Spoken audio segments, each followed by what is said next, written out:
All right, so in this demo, you're going to see me actually attach these two pinch pots together. This is meant to create the body of my monster.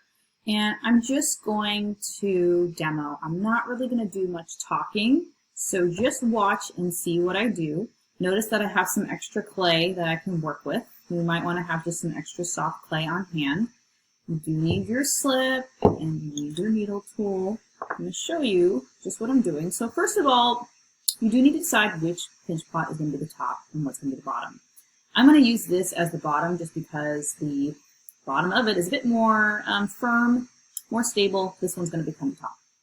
So you're just going to watch as I work.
Now, if you're trying to put both pinch pots together and they're still really soft, you do need to let them firm up. So they're, not leather hard, but just to get a little more firm. As you can see, I'm in the process, I'm going to flip it over. I'm in the process of blending this together. And I'm just going to use my fingers for now. If you're using slip, the slip will seep out, which is actually helpful. And you are trapping air, which is a good thing. Right now it kind of looks like a big shell clam.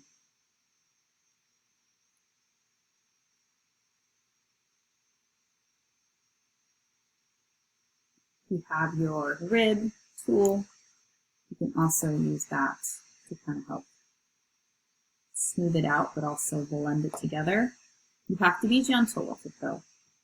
If you push too much, you can pop a hole because a hole might open where you're trying to attach it together. Now, if needed, you can add some water on the outside.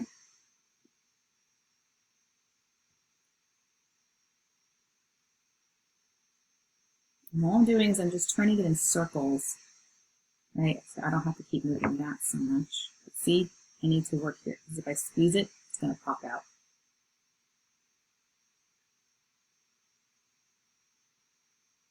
This is going to be the body of the monster.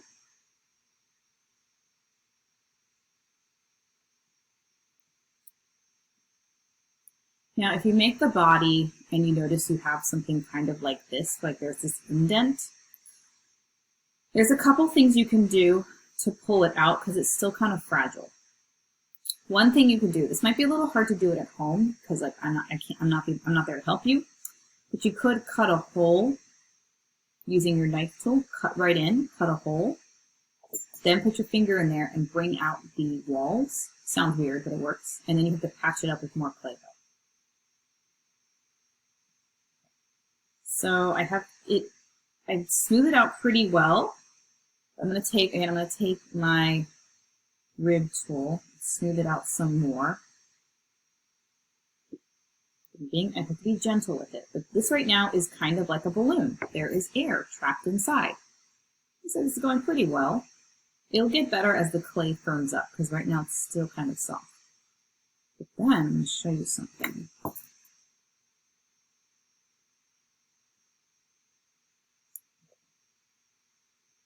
So, oh, see, I got a little bit,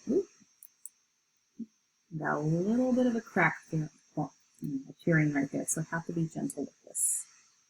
So something you can do is, because there's air trapped in here, you can actually gently, not squeeze, I don't want to say squeeze it because you don't want to break it, if you don't want to pop a hole, but you can try to kind of manipulate the air on the inside.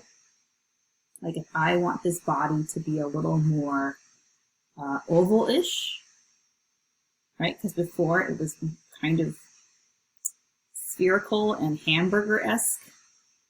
Is hamburger-esque a word? I don't know, but it's going to be now.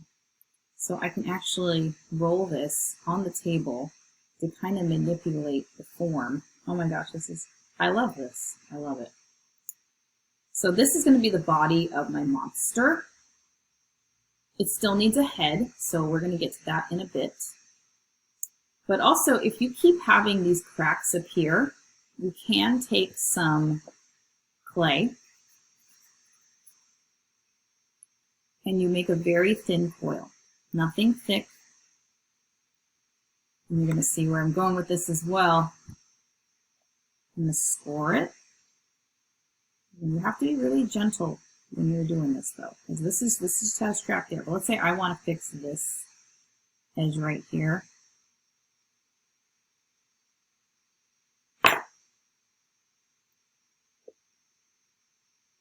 Some on here.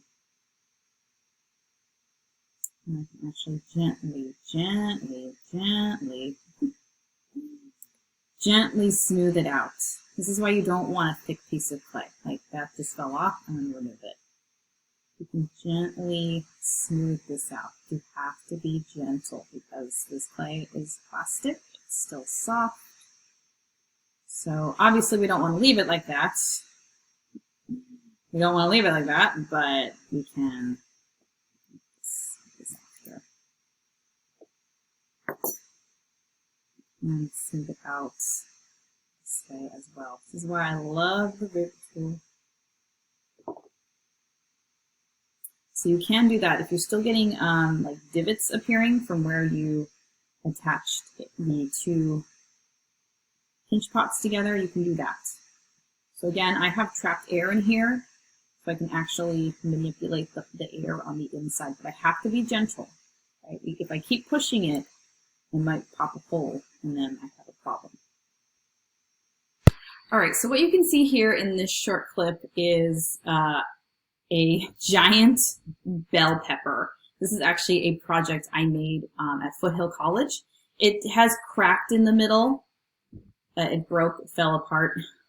But this was made out of 2 pinch pots, large pinch pots, that I put together, and I manipulated the form into this area down here and the shape at the top. It's actually hollow. I made this separately and attached it. If you're wondering about the designs, this was actually fired in a very, very hot kiln, and we did a firing called Raku, R-A-K-U, and the outside was actually, designs are created using burned horsehair. That's how you get these singed marks. So what I did was I took this out of the kiln when it was still very, very hot, maybe like 1800 degrees. I used special tools, I didn't hold it by hand, and then you can drape on horsehair, and it does these really cool effects. So, but this was created, again, originally created with 2 pinch pots put together, and I manipulated the air on the inside. So that just shows you one way to do that.